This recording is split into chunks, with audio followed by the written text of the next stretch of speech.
Gracias por acompañarnos cada semana aquí en Agenda Global, por supuesto por RNN Canal 27. Juan Encarnación, con la sesión Agenda Global con la familia y nosotros, mártires, estaremos con ustedes durante el desarrollo de este espacio. Muy bien, esta semana el presidente del Colegio Dominicano de Periodistas, Adriano de la Cruz, nuestro profesor, presentó ante el Senado de la República un anteproyecto de modificación de la ley 1091, en la cual él plantea, Adriano, un profesor muy centrado, ¿no?, en esa profesión, ha sido un catedrático y catedrático de alto calibre en el aspecto de enseñanza del periodismo, a través del IDP y en las universidades de este país. Él logró la presidencia del CDP, Colegio Dominicano de Periodistas, con una alta votación. Y entonces, obviamente, desde allí ha planteado una serie de modificaciones a una serie de preceptos, de leyes y mandatos que están en las leyes dominicanas, que se incundan en las leyes dominicanas. Él plantea en ese anteproyecto que en la República Dominicana una serie de abogados, médicos, ingenieros y de otras profesiones se han insertado en los medios de comunicación, no solamente produciendo opiniones simples, muy particulares, sino que se han convertido en empresarios. Y esto ha dado el trate de que se usurpe, ¿no?, la profesión de quienes hemos estudiado esa carrera. Y por lo tanto, los periodistas profesionales tienen que dedicarse al pluriempleo, porque como estos señores, a veces con fuentes económicas importantes, se han apoderado de estos medios, de estas estaciones, entonces los periodistas no tenemos holgadas condiciones de vida, no tenemos trabajo decente, trabajo bien remunerado, porque lo han centrado en este aspecto. He podido ver durante esta semana y observar varias interrogantes, precisamente de estas personalidades que no se han dedicado a estudiar esta carrera de ninguna, ni técnico, ni licenciatura, ni profesional.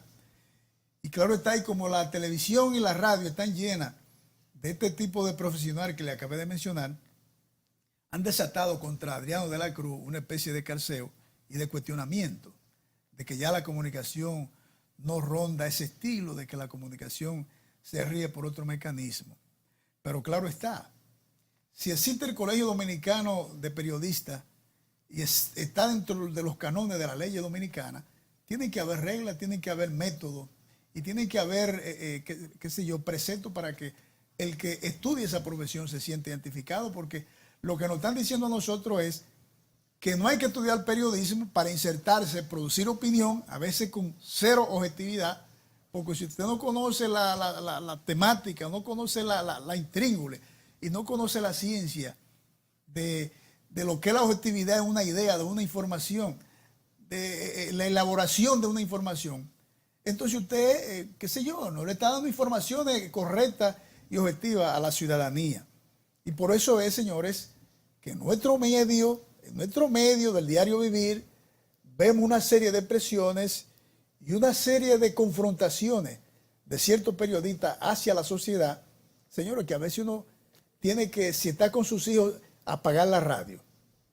Yo he optado, señores, por cuando estoy con los hijos míos, sobre todo con los más pequeños, no poner ciertas estaciones de radio, y cuando estoy en la televisión, algunos canales, cuando está el niño mío en la casa, yo no lo pongo. Algunos programas que hay, porque son totalmente lesivos a la emoción y al desarrollo de un niño, de una niña y de la sociedad en sentido general. Pero cuando tú te vas al fondo, amigas y amigos, de estas emisiones, de estas opiniones, son gente que no se han adentrado a la ética del periodismo, no se han adentrado a la ética del periodista y por lo tanto expresan esa cosa. De manera que nosotros vemos esta iniciativa bien acertada, bien correcta, y las autoridades, tanto el Senado como la Cámara de Diputados y el Poder Ejecutivo, deben apoyar esto, deben apoyar este anteproyecto, porque de apoyar este anteproyecto, muchas acciones de violencia y muchas acciones mal conducidas en la sociedad dominicana pueden detenerse. De manera que felicitamos al profesor, nuestro profesor Adriano de la Cruz, por esta iniciativa desde la dirección del Colegio Dominicano de Periodistas. Juan Encarnación entra con la sesión Agenda Global con la Familia.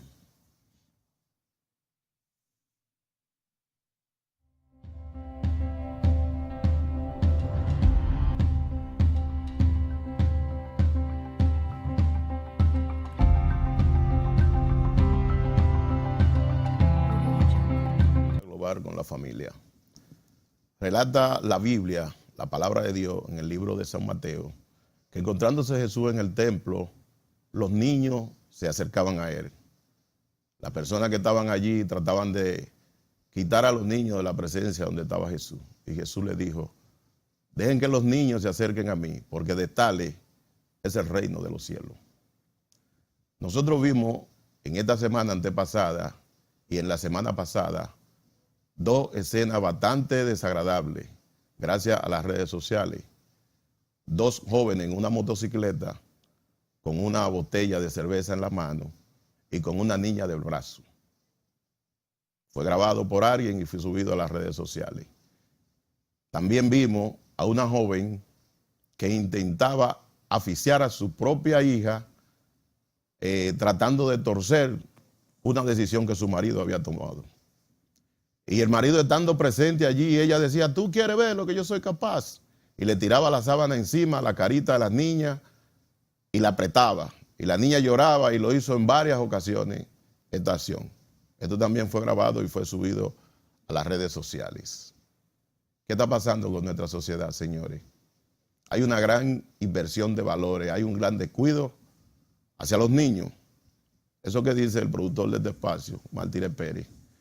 Yo hace mucho que tomé esa decisión y he ido un poco más lejos. Yo he cuidado a mis hijos de que tenga bastante tiempo con la tablet o el celular. Porque allí hay un sinnúmero de situaciones, de juegos y de cosas que uno mismo quizás cree que son inofensivos. Y lo que están es preparando a nuestros niños a la violencia y deshumanizando a nuestros niños. Entonces nosotros le hacemos un llamado a la sociedad en conjunto, señores.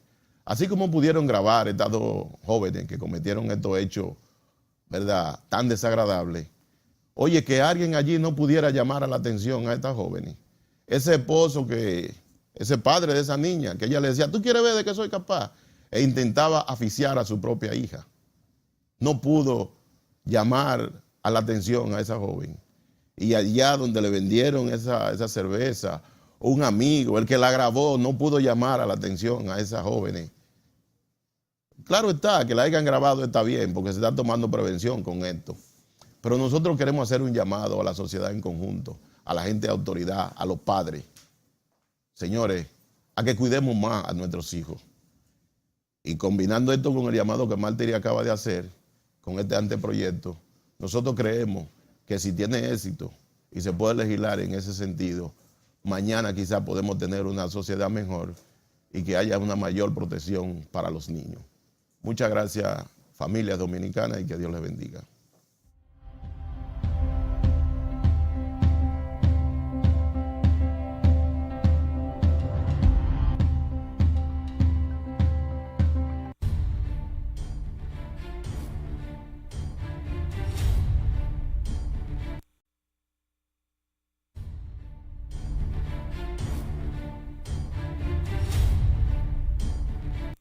Gracias por continuar con nosotros. Nada, Agenda Global está vestido de mucha variedad hoy. Vamos a hablar de oncología, ¿no? Tenemos al doctor Rafael Herrera, oncólogo, radioterapeuta. Y tenemos también al economista, presidente del Colegio Dominicano de Economistas, Alejandro de Jesús. Con él vamos a departir después de la entrevista con el doctor.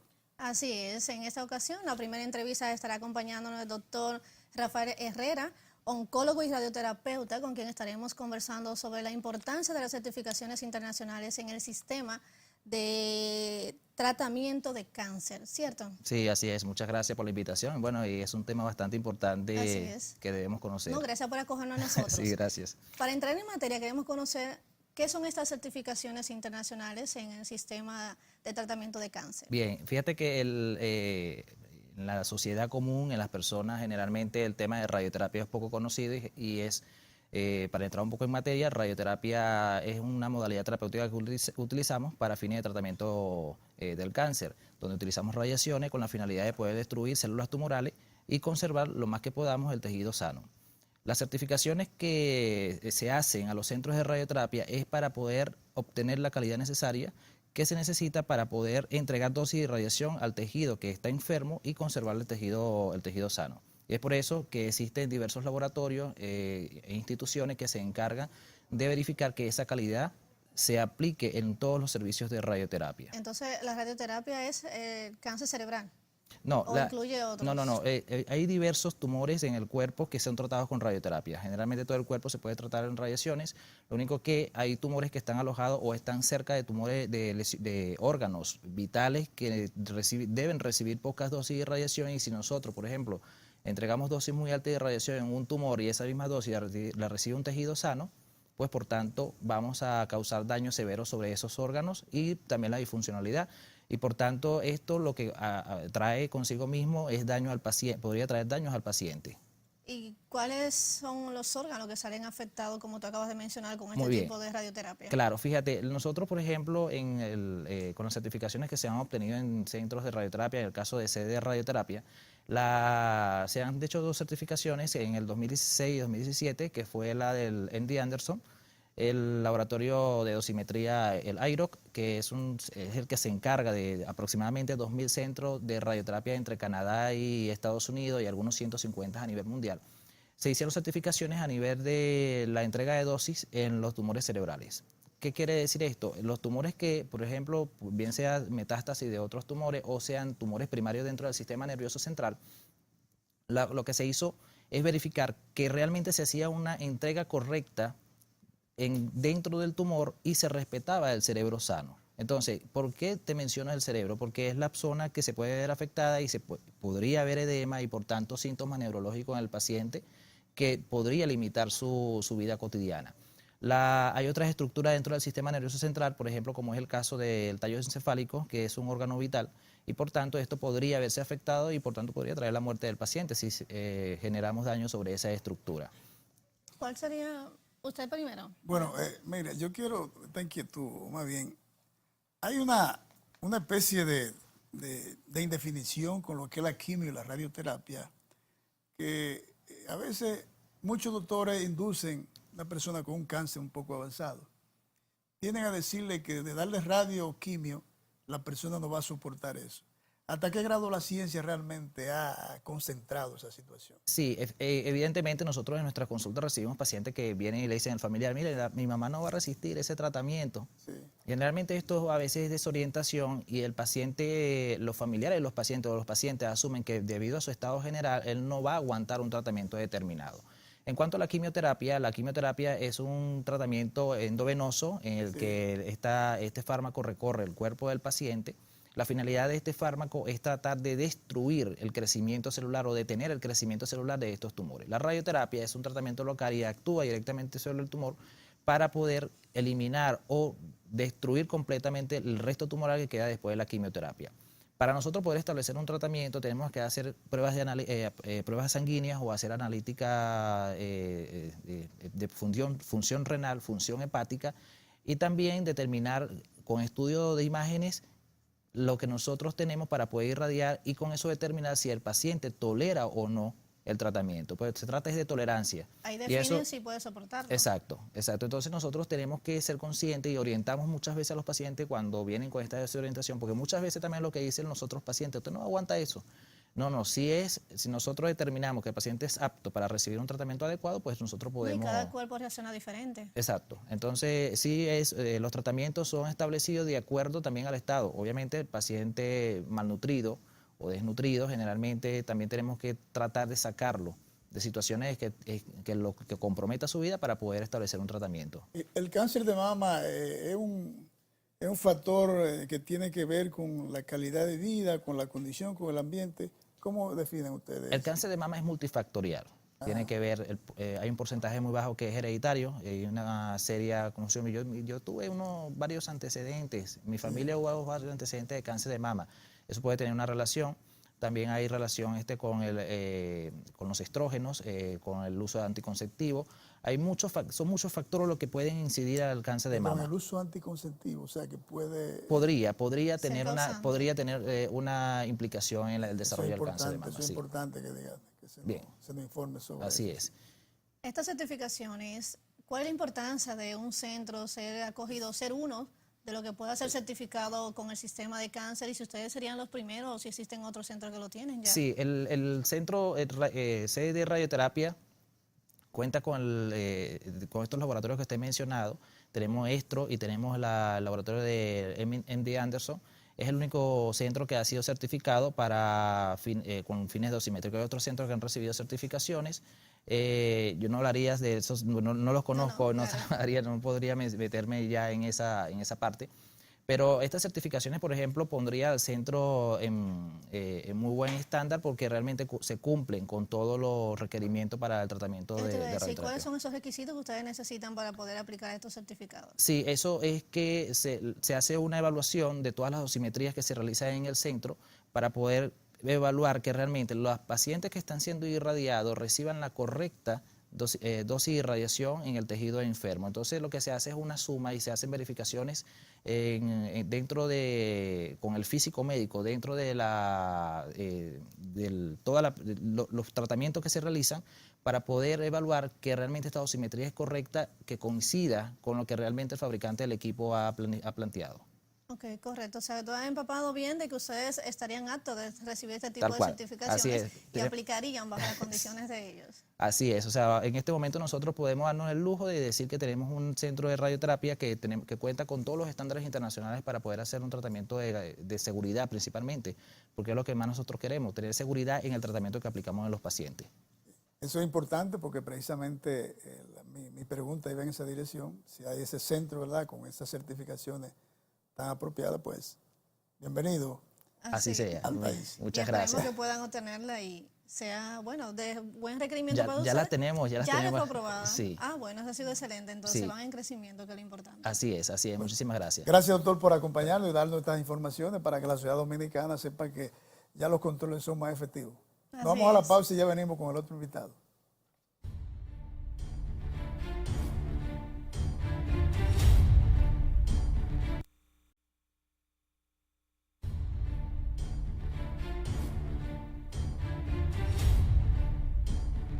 Continuar con nosotros. Sí, justamente estamos aquí con el presidente del Colegio Dominicano Economista, mi colegio, Alejandro de Jesús.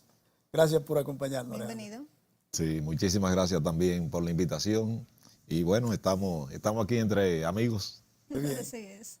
No, nada, nosotros fuimos y César Castillo es testigo de sesión de ese proceso, ¿no?, de su selección. Lo felicitamos, salió electo presidente del Colegio Dominicano Economista. Sí, muchísimas gracias. Realmente diríamos que el Colegio Dominicano de Economistas se ha reactivado. Esa yo creo que es la palabra correcta, después de un periodo un poco de estancamiento. Sí. Y donde tal vez perdió mucho espacio, tanto en la opinión pública como dentro de los mismos economistas. Pues entonces, hace ya exactamente un mes y algo que nosotros asumimos, luego de un proceso electoral donde de una matrícula de casi 560 economistas que estaban inscritos para votar, votaron 330 a favor de nosotros. Excelente. Y precisamente ganamos con el 61% de la votación. Eso ha sido excelente. Pero le dieron un nivel de responsabilidad a usted. Bueno, ya lo está demostrando, ya lo tenemos en la pantalla. Sí, acá. muchísimas gracias. Muchísimas Me gracias. imagino que con su nueva posición como presidente de este colegio vienen también nuevas propuestas y reestructuración también del mismo. ¿Cuáles son las expectativas que ustedes tienen? Sí, perfectamente. Desde inicios del proceso electoral estuvimos haciendo mucho énfasis en retomar un grupo de cosas, tanto internas como externas.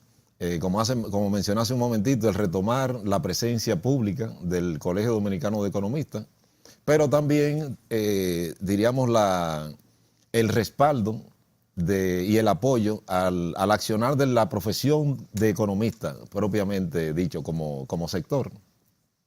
En ese sentido, se planteó desde el principio y estamos ya en el proceso de ejecución de un conjunto de proyectos que uno le ha llamado de fortalecimiento institucional, pero también dentro de ese fortalecimiento institucional que estamos pidiéndole desde ya a nuestro presidente, que es economista, el licenciado Danilo Medina, y todos los funcionarios del área económica, que nos apoyen, que apoyen su gremio. Entonces, en este proyecto de fortalecimiento institucional se divide en dos componentes.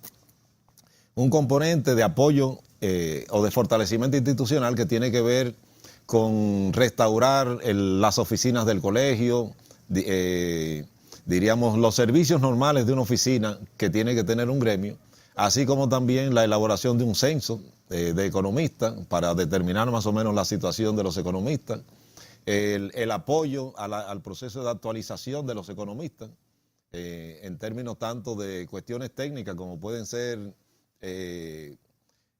Word, manejo de Word, Office, tecnología, Excel, etcétera, para lo mismo. como capacitación especializada de algunos temas propiamente de economía. Y entonces le estamos llevando la propuesta a todos los funcionarios de que esto es como un ganar-ganar. La idea es que apoyen al colegio en este proceso de fortalecimiento, pero que el colegio también al mismo tiempo pueda servirle a la institución resolviendo un problema en particular o dándole seguimiento a algún tipo de proyecto que tenga la institución en sí.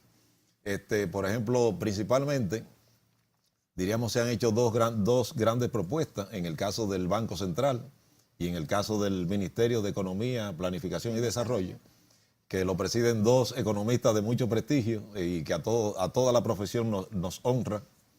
Entonces, la idea es que podamos, que el colegio pueda acompañar el proceso de educación financiera que viene realizando el Banco Central, el proceso de educación sobre la estabilidad macroeconómica, que el colegio pueda servir diríamos, de promotor de todo ese procedimiento, y al igual que en el caso del Ministerio de Economía, pues entonces que el colegio pueda servir de promotor de lo que son las bases de la Estrategia Nacional de Desarrollo o de los planes de desarrollo que tenga el Ministerio de Economía. Entonces la idea es como que sea un ganar-ganar, que nos apoyen y que al mismo tiempo el colegio pueda contribuir en la divulgación de sus planes. Excelente agenda que tienen programado para proyectar mejor el colegio. Sí. Bueno, muchísimas gracias. Realmente esas son las previsiones, las ideas en cuanto a la estructuración de lo que sería el nuevo colegio, como usted le llama. Y en cuanto al enfoque país, nación, aspecto gobierno, sector privado, economía en sentido general, ¿qué visualización ha definido el nuevo colegio de economistas? Bueno, ante todo estamos trabajando en dos líneas, o una línea que puede definirse como en dos líneas.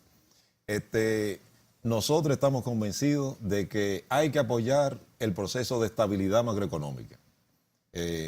La sociedad dominicana en los últimos años ha vivido este proceso y creo que cada vez hay más conciencia de que sin estabilidad macroeconómica no podemos llegar a una siguiente fase de desarrollo o de crecimiento del país. Pero sí es importante uno tomar en cuenta muchas voces que se han alzado desde hace un buen tiempo para acá, de que no solo debe hacerse énfasis en el proceso de estabilidad macroeconómica, sino que ese proceso conlleve también al mejoramiento de las condiciones de vida de la sociedad. Entonces, el colegio, esta directiva está comprometida con esos dos elementos. Apoyo a la estabilidad macroeconómica y todo lo que sea que vaya en favor del bienestar de la población, pues entonces también apoyarlo. O sea, mejor distribución de la del riqueza. ingreso, claro.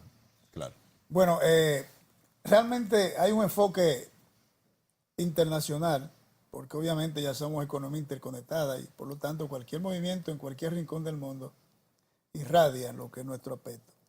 En los Estados Unidos hay una guerra ahora mismo, China, Estados Unidos, con relación a esta situación económica. Y nosotros como nación que hemos hecho un convenio diplomático ya, consular, con China, ¿cómo ustedes valoran esta situación que se ha dado entre China, Estados Unidos y nosotros ya como parte de la parte diplomática con China? Bueno, realmente como una economía diríamos que es receptora de los vaivenes de la economía mundial, pues evidentemente los conflictos internacionales hay que observarlos y darle el debido seguimiento, porque uno sabe que tarde o temprano repercuten en economías como la nuestra. Y por lo general siempre, cuando entran en conflictos así de guerras comerciales, por lo general siempre economías como la nuestra pueden ser que se sientan algunos niveles de restricción que conlleva entonces a variar cosas, a variar políticas internas. En el caso específico del acuerdo con la República Popular de China, pues evidentemente nuestra economía, eso es un indicador del grado de confianza internacional que tiene nuestra economía, y evidentemente que el apoyo de esa gran nación a nuestro país pues tiene que dar buenos resultados ¿Y también. entienden ustedes que esos acuerdos entre China y República Dominicana traerían buenos beneficios para el país? Sí, yo creo que sí, creo que el gobierno le ha prestado la debida atención, sin ánimo de que solamente veamos la economía dominicana como que se acercó a la China en búsqueda de recursos. Esto tiene que ser también un ganar-ganar, ¿verdad? De ambos países, pero es evidente que toda la inversión internacional, y ojalá que siempre sea canalizada a proyectos en particular, tienen que ser bien recibidas. Correcto. Yéndonos aquí allá a la local, la situación, la economía dominicana, realmente los presupuestos año tras año son deficitarios. Presupuesto público. ¿Podrá la República Dominicana en un momento dado saltar ese charco? Bueno, realmente hay que decir siempre que nosotros estamos siempre detrás de las necesidades, Sí. ¿verdad? Entonces, de por sí, un presupuesto deficitario no es malo de por sí. Tanto es así que hace 10 años, cuando surgió la crisis financiera internacional, el Fondo Monetario Internacional, que para nada se puede decir que está a favor de una política deficitaria, históricamente siempre ha sido el opositor, y sin embargo entendió que los tiempos han cambiado. Nos califican positivamente. Exacto, y desde 10 años atrás, con la misma política, con la misma crisis financiera internacional, pues cambió la forma de ver los déficits Los presupuestos deficitarios. Exactamente. Porque se ha demostrado que cuando la economía en cierta forma se resiente y cae, disminuye su crecimiento, la idea tiene que ser que venga un flujo de recursos y siga el dinamismo de la economía hasta que la misma economía por sí sola vuelva de nuevo y con con todos los agentes económicos puestos en tensión, pues vuelva otra vez y retome su camino de desarrollo y de crecimiento. Por ejemplo, nosotros podemos ver que precisamente esta semana el Banco Central señaló en un informe que la economía el primer semestre del año 2018, enero-junio, creció en 6.7%, que es un ritmo de crecimiento muy alto, muy alto realmente. Con relación a la región, sí. Y con la relación a la región mucho mayor. Sí. Nosotros debemos, diríamos, de sentirnos regocijados de que las medidas que se tomaron hace un año en esta misma línea, de que la economía en el 2017 se resintió.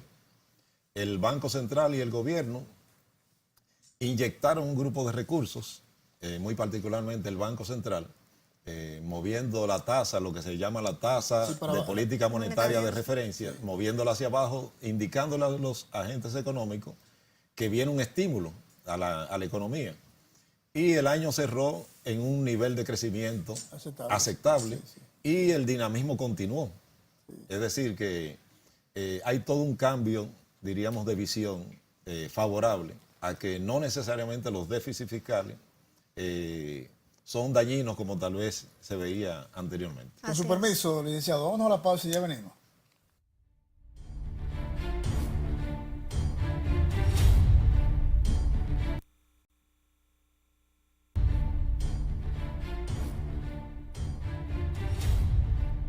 Seguimos aquí con el economista Alejandro de Jesús, presidente del Colegio Dominicano de Economistas. Lo tenemos aquí en Agenda Global y estamos departiendo unos temas bien interesantes. Licenciado, en el bloque anterior usted decía que los presupuestos deficitarios en la mayoría de los casos benefician a una economía determinada.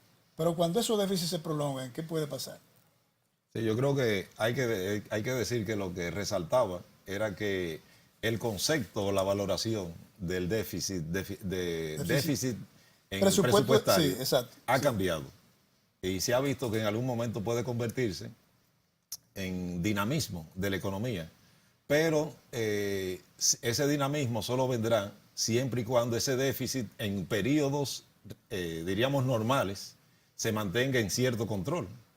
De forma tal que si en algún momento la historia reciente dice que el déficit fiscal es un 1%, 2%, y por cuestiones de reactivación de la economía tiene que ir a 3, 4 o 5%, pues entonces es un impacto posiblemente positivo y donde, diríamos, le da esa holgura al Estado o al gobierno que esté en ese de turno.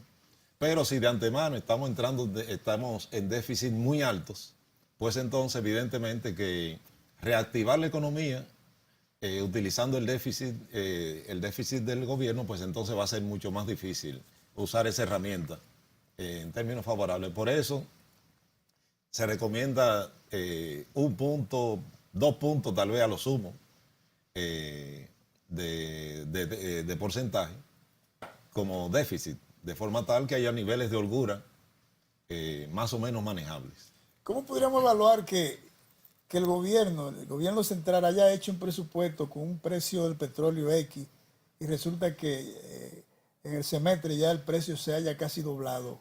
¿Qué previsiones pudo haber tenido el gobierno ahí?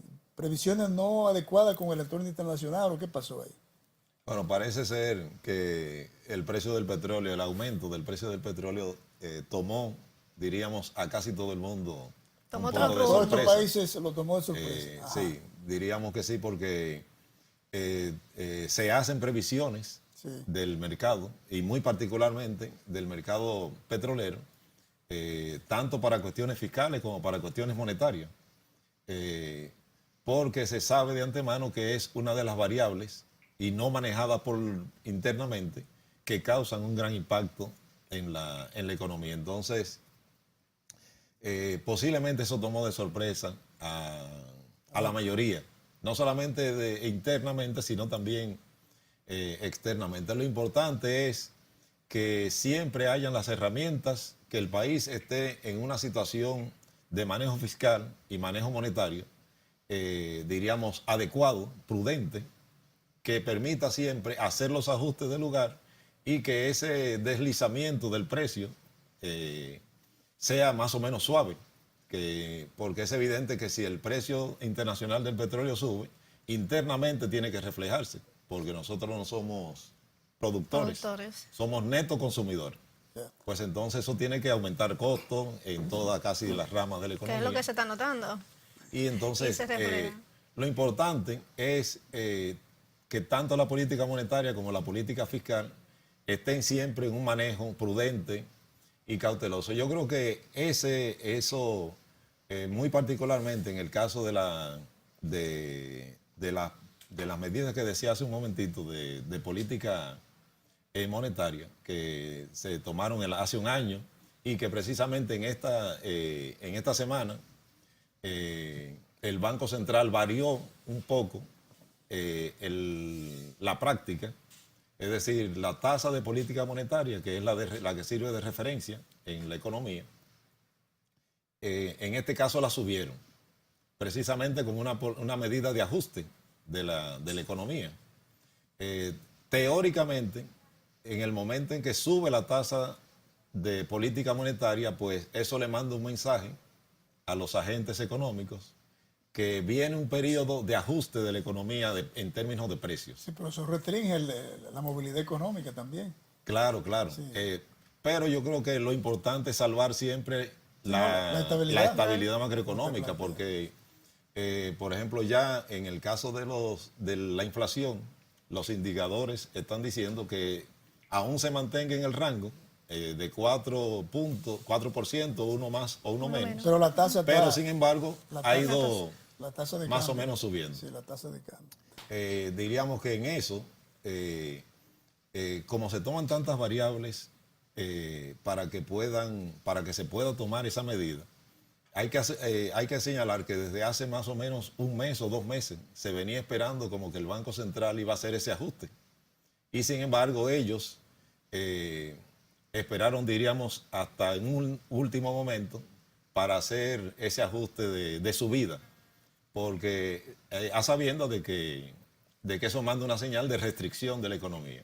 Eso es importante porque, por ejemplo, en esta misma semana se publicó la Asociación de Industriales de la República Dominicana, publicaron un indicador que ellos manejan, que es el indicador de manufacturero, de la actividad manufacturera. Y entonces ese indicador cayó en el mes de junio. Es decir, no obstante la economía estar creciendo rápidamente, sin embargo puede ser que en algunos sectores la economía comience a desacelerarse, la rapidez de ese sector. Entonces, posiblemente, con esa cautela que tomó el Banco Central de esperar un poco más el tiempo antes de subir, le permite a esos sectores un poco más de ajuste en su proceso, de forma tal que cuando llegue aumentos de tasas de interés, que es lo que se espera en los bancos, para los préstamos, etcétera, pues entonces sea en una mejor situación de ajuste, diría. Bueno, estamos conversando con el presidente del Colegio Dominicano, el economista Alejandro de Jesús. Mire, este año está definido está definido para incentivar las exportaciones. La República Dominicana tenemos una balanza comercial muy desequilibrada. ¿Cómo te ha visto el comportamiento de esa perspectiva del gobierno para incentivar las exportaciones y del sector privado también? Sí, eso realmente hay que recibir siempre favorablemente todo incentivo a las exportaciones, por lo que dinamiza internamente y evidentemente por el impacto en el monto de divisas global que aporta a la economía.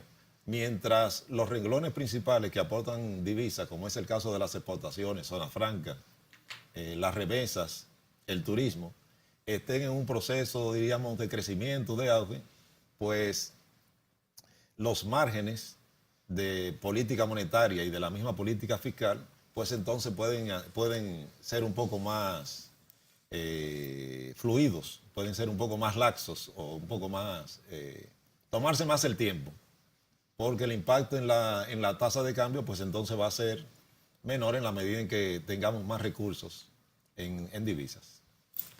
Bueno, pues hemos llegado a la parte final ya del programa y se acabó tan rápido. Gracias, licenciado, bueno, por qué bien. acompañarnos en esta producción Sí. de Agenda Global. Sí, muchísimas gracias a ustedes. Y éxito en su nuevo déjenme mandato. aprovechar el último Claro. minuto para invitar a todos los economistas del país a que asistan a este ciclo de actualización que iniciamos este sábado 4, pero que sería sábado 4, sábado 11 y sábado 18, en donde se van a tratar 3 temas básicos: evaluación de proyectos, planeación estratégica y las finanzas, tanto personales como corporativas. Excelente. Muchas gracias por haber estado con nosotros. Sí, gracias también a ustedes. Será hasta la próxima y hemos llegado a la parte final. Pasen buenas.